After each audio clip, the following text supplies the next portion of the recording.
Pandora's Artifact, Part 6, written by Slater TC1.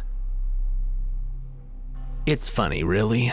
I remember when I used to look up from Pandora at the dark, immense abyss of space above. It made me feel small, like I didn't matter. In some ways, even with all of the madness of recent events, that fact hasn't changed. Except that I've realized something. Everything is relative. It's a fundamental concept of physics, and I certainly knew it before, but I don't think that I fully understood it until now. Right now, I was at the center of everything. The universe revolved around me. Relative to my actions and what I did next, it would have repercussions that by far dwarfed my own existence, however small that might be. Not long earlier, I had just fled the scene of Ryan's murder and made it back to my room without any trouble, still clutching the knife in my shaking hand. Hence I fell exhausted atop my bed, and I slept at length for some time in days, even if uneasily so. The beckoning voice in my head had returned as soon as I'd closed my eyes, and it refused to let me drift off completely. When I did, I dreamed, and it was a strange kaleidoscope of sea flesh and bodies, which tugged and pulled and threatened to pull you under with it. I didn't struggle against it, though. Not like the first time that I'd seen the vision. I died many times in my dreams, drowning and screaming wordlessly again and again on my way into the depths below. I woke, and I returned to my duties. An order came for me to report to Johnson.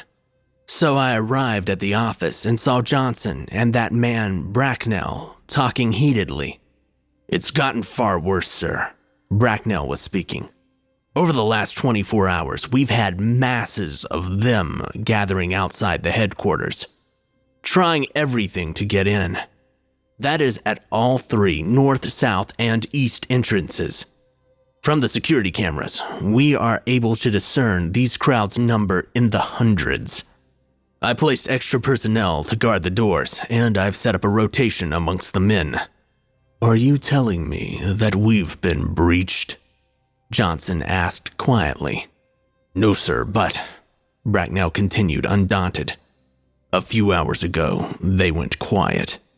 For almost a day, hundreds of those things were outside banging against the doors, howling, and now nothing, just silence." "What did the security cameras show?" "Well, sir, the cameras have been destroyed. We can't get visuals. As I said, it's total silence." They paused, mulling over this. "I want the men to be ready at a moment's notice," Johnson said at last. "Carry it out." With that, Bracknell turned. "And Bracknell, I hear that another body turned up last night.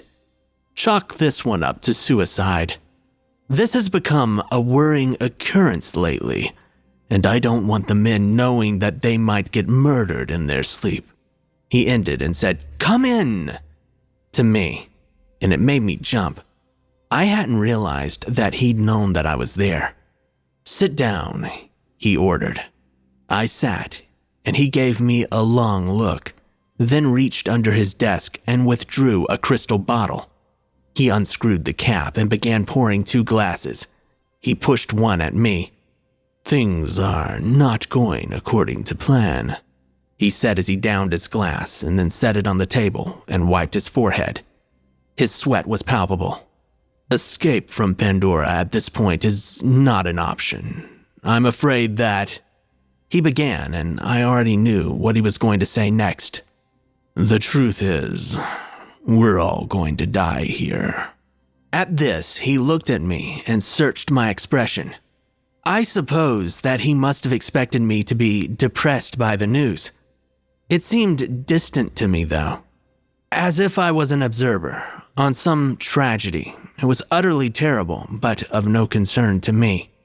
After all, what was the importance of a few thousand lives when compared to humanity and its abounding billions? Everything was relative, I thought. I swigged my glass and I told him that I'd known the truth from the start. He looked at me with suspicion briefly. Then he turned his attention to the emptying bottle. Once he finished, he got up and told me to follow him. This was the meeting that I'd been summoned for. I fell in line. When we entered the room, we found just over half a dozen officials standing waiting. Johnson walked to the center and spoke gravely. For 1,000 years of our history, we have explored the stars. For 1,000 years, we have failed to encounter other life in the universe.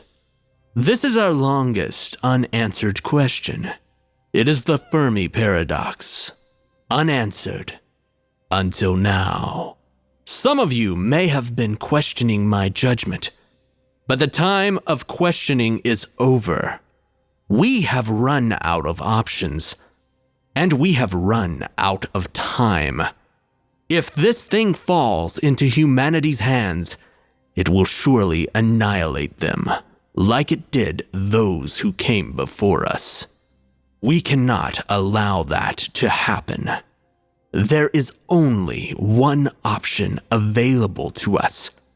I said it before, and I stand by it. We must destroy the artifact, even if it is the last thing that we do. This shocked me. The voice in my head cried out against it. Someone asked Johnson what this meant. At the center of this base, he said, powering the entire colony, lies a reactor. Destabilizing it will destroy the colony and everything within it.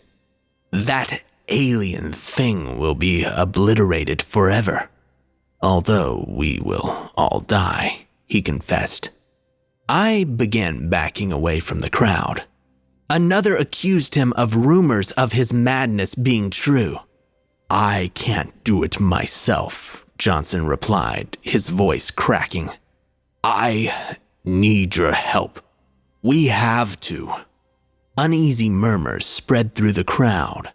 I backed away again and reached the exit. Suddenly, a sound pierced the air and filled the men there with fear and horror alike. As the call to war of an army's horn does, the alarm had sounded. We had been breached, and the hordes had gotten in. It was at that moment that I acted. I couldn't let them go through with their plans. As they were distracted, I exited the room and sealed the door behind me. I quickly entered some commands on my wrist monitor while, in front of me, they banged against the door and demanded to be let out. It started. First, there were only some coughs, but quickly these developed into long wheezes as they struggled for air, like they'd taken a punch to the guts, and I saw them realize what I'd done. It was too late. They were sealed in. A couple threw themselves against the door, hands probing for a way out, until they lost the strength and were reduced to clawing at the air. Most finally fell, writhing in agony, to the ground. I saw Johnson at the back, slumped against a wall, as if resigned to his fate. Eventually, their struggling desisted, as they all inevitably, and one by one, were pulled into the depths and died a slow, laboring death. There was no time to take in what I had just done. Already I could hear those monsters' screeches getting closer. The alarm was still ringing in the background, loud and periodically like some kind of neurotic chant. I looked to my left. The corridors were now thrown into dark, but punctuated by the whirling red emergency lights. The light picked up the end of the hallway and the rustling shadows of figures just around the corner. Their shadows were growing larger and more lifelike by the second. So I ran. My body moved as if in a trance. The voice in my head was now louder and more persistent than ever as it urged me on. I got to the communications room, which was, from the side of things, in complete chaos. All heads turned my way as I entered, and I was asked by someone what the orders were. The room felt nervous and fearful. Someone else shouted out, "What are we going to do?" And I asked myself that as well. "The director," I began, finding my voice at last, "has told us to send a message for help. If it's the last thing we do," I finished, spitting out the lie. A look of understanding crossed their faces, and some exchanged glances with each other. We sealed the entrance to the room first so that we could get to work, although the noise of the slaughter and the bullets from outside still disturbed some of us. Thankfully, the grunt work of calibrating the satellite arrays had already been done, and only a few further amendments remained. Also, luckily, there wouldn't be any astral interference when we sent it. Some things were still up to chance. I was finally left to write the message. I made it a short, sharp, and sweet cry for help. It couldn't fail. My account of the artifact and its fascinating history alone couldn't help but capture their interest. I left out the part where it drove all the colonists mad. When it was done, I was asked, "What now?" And I didn't give an answer because there was none. Outside the doors, the gunshots had ceased, and instead we began to hear the slow knocking of hands clawing at the entrance. In the end, each of us was alone in that room. We were left only with our own thoughts. Myself, I was content with my fate. Call me mad, but I'd done my part. Humanity would retrieve the artifact, and billions would be enlightened to its truth, just like I had. If this spelled our annihilation, then so be it. After all, this universe was godless and cruel. It had only one certainty at its end.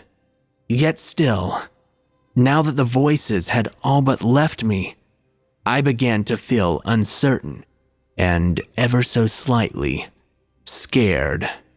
I was scared of what came after this. The hellish sea which I had visited in my dreams.